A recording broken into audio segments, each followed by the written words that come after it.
Welcome to Trends with Benefits, an award-winning podcast by Van Eck with a forward-looking perspective. We explore new ways of thinking about the markets, work, and life.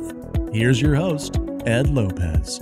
Welcome to another episode of Trends with Benefits. Today, I want to tackle investing in the municipal bond market. And, if you look at 2021, flows were really good into Muni mutual funds and ETFs. I think something on the order of $106 billion overall. So far in 2022, you've actually seen outflows out of the municipal mutual fund and ETF complex on the order of about $13 billion. Actually, more out of open-end mutual funds than ETFs, which have actually been positive. But when you consider what we're facing today in this market and in the economy, partly that of less direct federal aid, tightening monetary policy, inflation, and then just the massive amount of outflows out of these mutual vehicles. The question for me, as I think about just volatility in the stock market, maybe putting some money in cash and in a safe place, perhaps in a tax-free oriented safe place, is this the time to be allocating to munis? Or are all these more reasons to just stay away?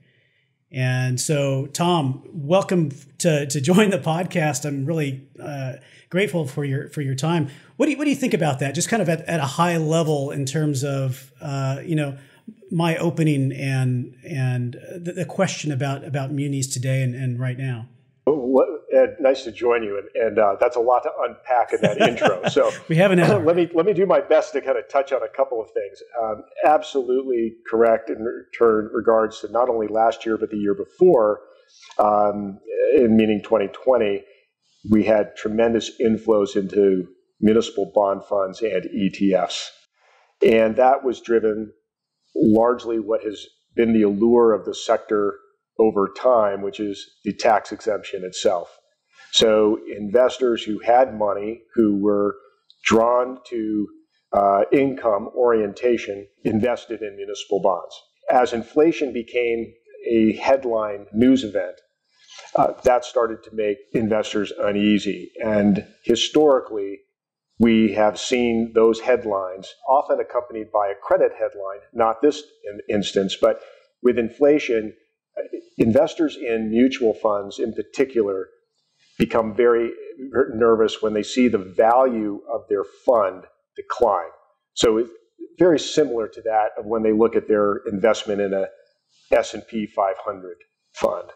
They see a decline, they get nervous, they see the headline, they exit the fund. And that's what we're seeing in 2022. We've seen it before. Almost every period of adversity in the municipal market's history has been accompanied with the exodus of investors from mutual funds. And that's because mutual fund investors, when they exit, they get cash. And in order to generate that cash, the portfolio manager has to sell some bonds. And when they sell them in the secondary market, those people know they are, and they give a weak bid.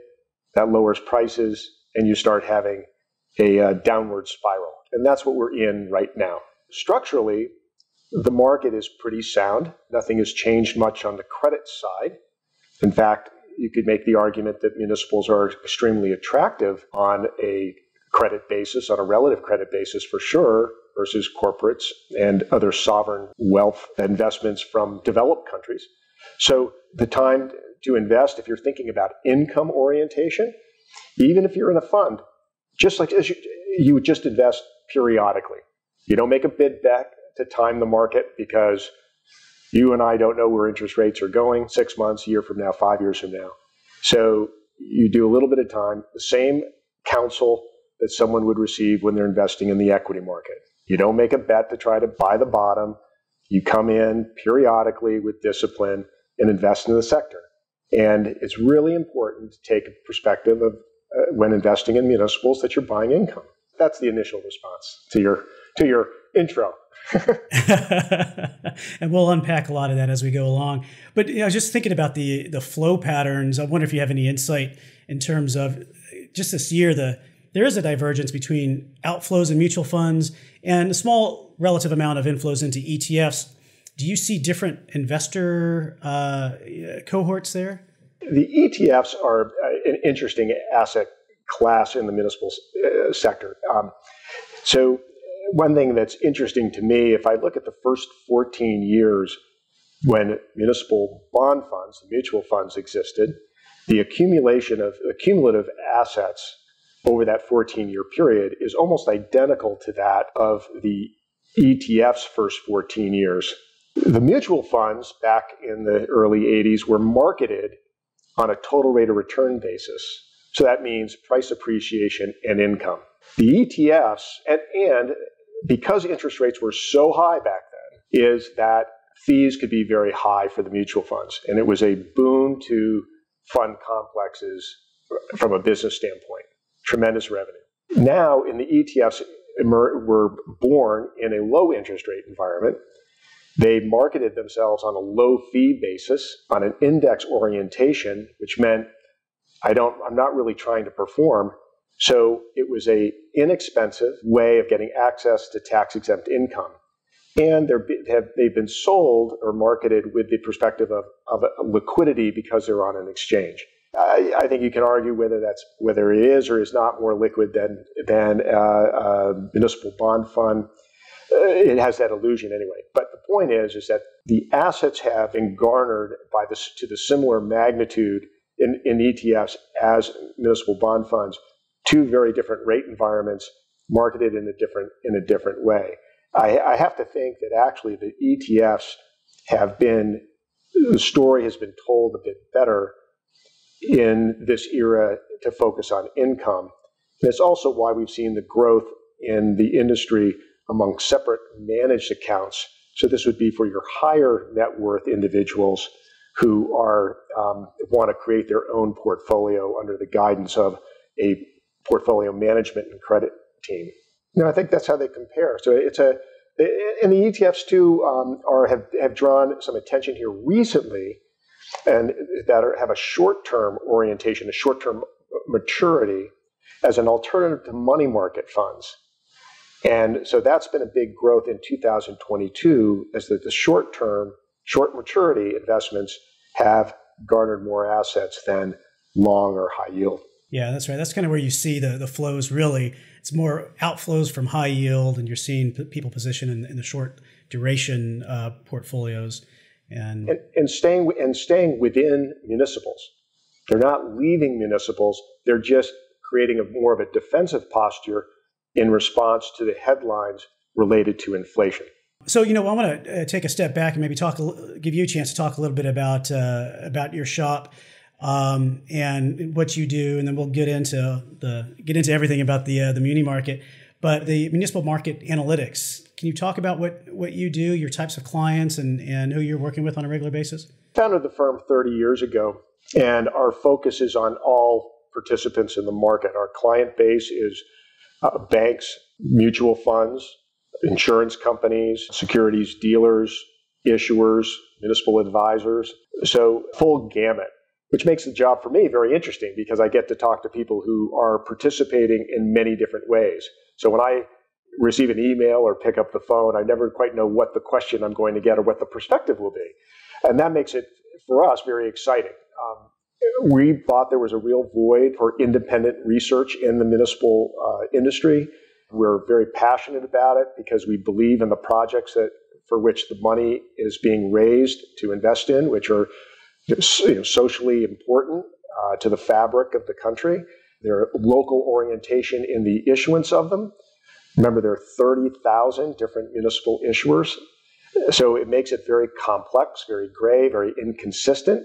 But the capital that's being raised through the market are for important, again, parts of the fabric of our society, whether it's schools, roads, hospitals. But they're infrastructure investments, and the industry has been doing this for 100 years. And we've been very pleased to be a part of it and to participate in it. Have you seen trends in any new types of institutions or clients that you're working with? What we're seeing is the market returning to where it was 50 years ago. As I mentioned in response to your earlier question, municipal investors are now looking at income as the primary driver of their investment. Issuers are now trying to identify ways that they're going to raise funds for a new set of type of projects. Maybe it's to protect their cities or states or coastlines from climate risk. Perhaps it's about trying to figure out the costs associated with retrofitting buildings to accommodate driverless cars, or to create charging stations for electric vehicles. So it's different types of projects that are very current with the headlines that are dominating people's interests. So I'd say that's the big trend. So it's an income orientation, incredible sensitivity toward credit stability, and then really on the vanguard of projects that are very important to the future. Looking into 2022 now, what do you think the biggest headwinds are for the municipal market today? Well, as we've already discussed, it's the inflation risk. That's where the concerns are. Looking beyond 2022, our interest is when the federal money that was provided to localities, cities, and states in support during the pandemic, is that when that ends at the end of this year, is that what will state budgets start to look like in 2023 without that federal support? I think as we also get into 2023, and my real focus now is on the climate risks that are facing cities and states. What parts of their budgets will now be oriented toward some type of adaptation or resiliency projects that will be costly, that will have a sense of urgency, and will compete for dollars that had not been competed, had not had any type of competition as a resource. So, does rising interest rates then make those types of projects more expensive and potentially delay those? Certainly. And one of the concerns we have in terms of the credit sector is in the utility area, not only in power, but also in places like water and sewer, which have usually been areas of stability and strength in the municipal market. But now with rising energy costs, as we all know, oil and natural gas that are so important to producing electricity, is that will the inflationary forces start to create pressures on those credit sectors that we had commonly referred to as being extremely safe? Is there a certain level at which point the rising interest rates really do start to take a bite, or is there some cushion between now and then where munis can still perform okay? Well, I think, again, I come back to this. I try to not use the word perform, because I think using the word performance in municipals is contrary to the purpose of the investment, which is an income orientation. That being said, if I look back, we have data that goes back to 1965. And if I look on using performance and using total rate of return, which, as we said before, is principal, price gain, and income, is that there have only been 7 years prior to 2022 that the annual return for municipals was negative. The worst was in 1969, when the returns were nearly negative 20%. Aside from that year, it's been rare of those remaining 6 negative years that the returns were less than minus 5%. So again, from an investment standpoint, the lower prices go, the higher yields are, the better the income for the investor. So it's always interesting to me that when we have a period of higher interest rates, that's actually when the municipal market becomes most active, because the higher yield, the higher interest rate, the higher income, the more attractive the investment is to individuals. So actually this year, in contrast to 2021, we're seeing a lot more trading activity, given that some of that is from the redemptions we're seeing in the municipal bond funds. So that would be an adverse consequence, but that's creating lower prices and good entry points for investors. Again, very difficult right now to pick a bottom, but it's certainly more attractive than it was a year ago. Investors are able to get another additional 1% of tax-exempt income that they couldn't have received 12 months in the past. So, it's getting more attractive for investors. And again, the credit profile is so much more attractive than corporate and foreign alternatives. So basically, what I'm hearing from you is you have to be an income-oriented investor. Keep that in mind. And there's going to be volatility. But if you're an income-oriented investor, that volatility and the potential for rising rates could just lead to potentially higher yields in the future if you just continue to step into the market. Absolutely correct. If you can continue to reinvest or just add a little bit more to your portfolio over time, if that's your orientation toward income, then you'll be in pretty good shape. That doesn't mean to put your head in the sand, but you can be vigilant and you can be comfortable with the investment. Again, if you coming back to just some statistics around that, so here we have a $3.9 trillion market. We break credit risks into safe and risky sectors. Safe sectors, which represent about 90% of the overall of that 3.9 trillion. That 90% is predominantly what individual investors will invest in, either through a fund or with direct investment. Is that the current outstanding defaults are only 2 billion out of 3.9 trillion. Right? I can't do the math on the fly here, but it's a very small percent. If we take in all the outstanding defaults, taking into those bonds that are in those risky sectors, then that would increase the overall market's default rate of less than 1%, 0.76%, minuscule. And that's why municipals have been attractive as a fixed income allocation historically. Yeah. Since you talked about sectors, are there particular sectors which would do better in an inflationary environment if one were buying individual bonds and considering that? I think any bond, without giving like a specific name or credit sector, but bonds now that are supported by sales tax, those can be bonds that have a particular level of support. What we've been seeing, even state GOs, of course, are general obligation bonds, are of course continue to be very attractive. The wild card again, and I hate to beat a dead horse, but what the hell, right? So it's the climate risk going forward. That's where I get concerned if I'm looking at investments beyond 10 years. Is not because I think that the world's coming to an end, but that I think that there are going to be budgetary strains in areas of the country that are faced with extreme climate conditions, whether it's sea level rise, wildfire risk, or intense heat that increase the amount of energy consumption. Do you think that climate risk is being adequately factored into credit assessments, either by the credit rating agencies, by the municipalities themselves, and what else do you think needs to be done there? It's pretty much being ignored. Now, the rating agencies have invested a lot of money in trying to incorporate climate risk into their work. Because a credit rating only looks out 2 or 3 years, just by its definition of what it does or it's a limitation when you're looking at risks that are 10 to 20 years out, or if you're owning a bond that has a 20-year maturity. That ratings really doesn't help you much today for that 20-year time horizon. But nonetheless, the rating agencies are investing a lot of money in it. The industry itself is being a little bit confused because they don't know whether they're supposed to be naming a municipal bond an ESG investment, an impact investment, a sustainable investment, a green investment, a climate investment.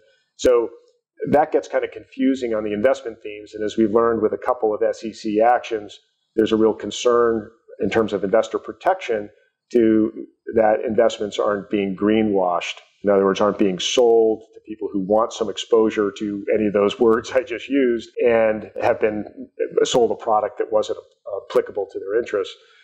I think climate to me becomes very singular, becomes very tangible. The budget aspects in terms of the projects that I fully expect will be built and be pursued, which will be massive, will be extraordinarily costly, will be contentious, but all the more important. Historically, the municipal market has viewed climate events as being a positive. However, I don't know that history could be a guide going forward, given the new construct we have with understanding and recognizing climate risks. So I think what will happen is that there will be some portion of the country that was considered investment grade and safe. Let's say the state of North Carolina, who doesn't have any municipal credits that are considered risky or below investment grade, that some series of events occurs and all of a sudden there are downgrades because of the loss of economic viability of a small town that's been subject to some event.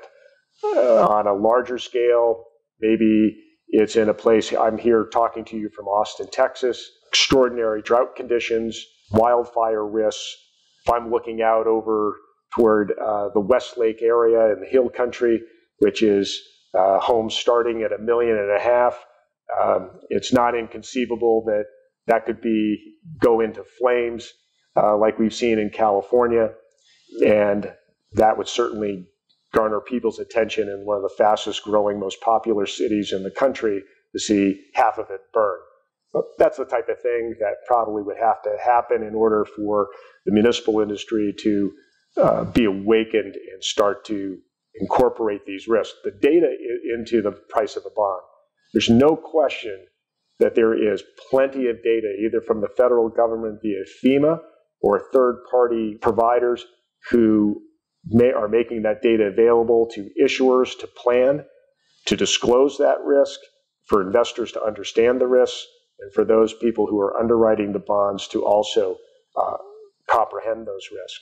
But right now, it is low priority. With regards to inflation, to the extent, I don't know what your take is on inflation in terms of whether it's going to be something that's persistent, or as we like to say here on the show, trend or fad.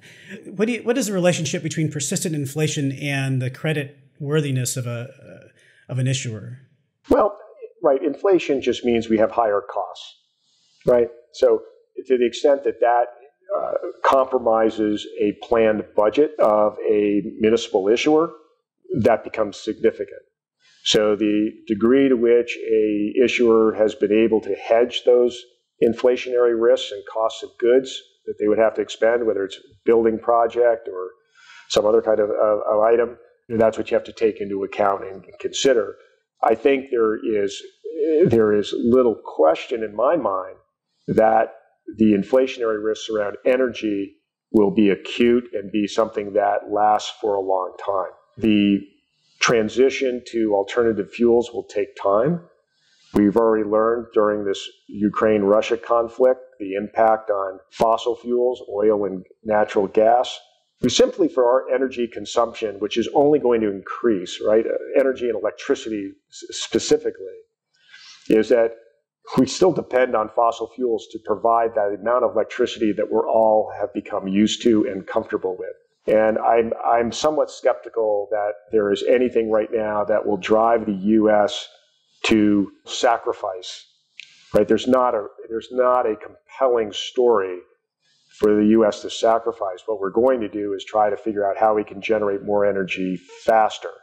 There was a story the other day of a MIT professor who had discovered a drill bit that now will enable to drill into this core of the earth to release the steam that can be used for generating electricity. I mean, I don't know about you, I'm not a scientist, but somehow drilling into the core of the earth just doesn't seem like a good idea to me, okay? So, wasn't there a movie about that where somebody went to the core and it caused all kinds of problems? Yeah, I don't think it ended well, right? So I think that the energy story is going to be one for the next decade that's going to take time to, even as we transition, we still have to build these things, right? Whether it's nuclear plants, whether it's wind farms, whether it's solar, and keep in mind too that a lot of the solar and wind is being constructed in places like Texas, where I am today, Arizona. And these places are going to get hot. And air conditioning consumes a lot of electricity. That's going to be can we generate enough electricity? And we're generating electricity in places where ultimately people are going to have to move out of, in Texas and Arizona, which have been two states where a lot of people have moved into during the pandemic because of the low state income tax. Of course, we have a high property and sales tax, among other things, got to balance things out. But on the other hand, what is important is that that new population in the last few years may migrate out in 10 to 20 years because of the intense heat. And we haven't even mentioned, right, the energy consumption needs if crypto becomes a asset class in itself, and for the new generation, Gen Z, et cetera, becomes the form of currency or transaction vehicle. And that's a tremendous energy consumption process that is somewhat, kind of ignored, talked on the fringes. So there are a lot of variables here around this transition, which are going to create inflationary pressures on existing fuels, because people want to still have the lights turn on and elevators to go up and down, and for the water to come out of their tap, and air conditioners to turn on, and their heat to be provided to their homes. So there's going to be, I think, a lot of competition for that.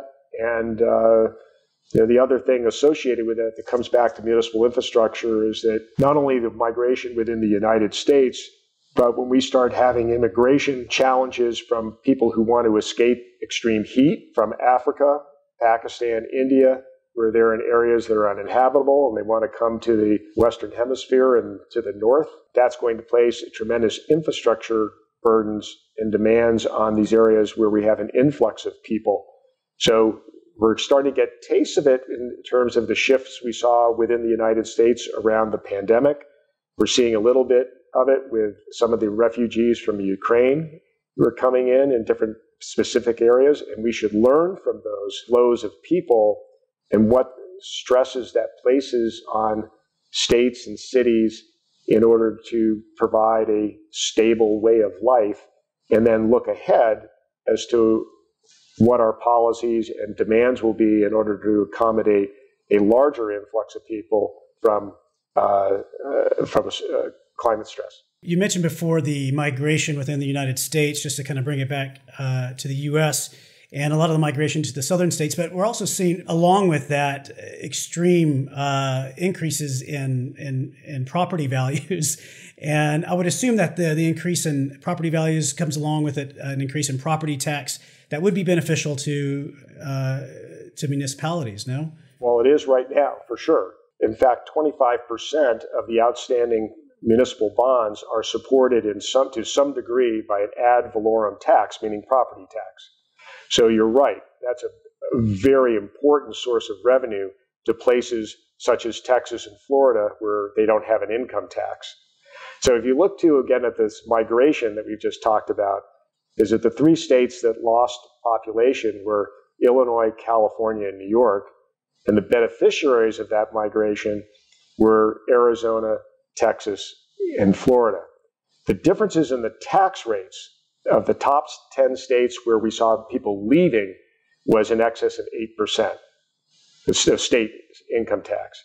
The states where people moved had an average of 3%. So just as tax-exempt bonds are attractive because of the income that's protected from taxes, so too people have used the pandemic and the remote work as an opportunity to move to states where their income tax burden was less. Now, to your point, their property taxes are high, their sales tax are high, et cetera, et cetera. So, whether they really are getting a net benefit or not, I would question it. So since this is a podcast about trends, this is the opportunity that I give you, the guest, to talk about a trend that you are watching. It can be about munis and stuff that we've talked about, or it can be about totally something else that you're interested in. What is one long-term trend you see playing out over the next year to several years? I've really become fascinated with the speculative market that's associated with the non-fungible tokens. And I think what I'm really interested in is the growth of the gaming world and the related gambling that will enter into that. There's already, this is what's fascinating to me, is they're calling it the growth industry in micro betting. So this is, and that industry is for those statistically minded people who can calculate and take into account all the variables, let's just say between a pitcher and a batter, to immediately calculate the betting odds for that particular pitch, right? So and when we take that out of the traditional sports realm and then put that into the world of Halo or Fortnite, and what does that look like in terms of the way people's behaviors change, how people will learn to invest, because I have to think the investment world will migrate into the meta as we're talking about it now.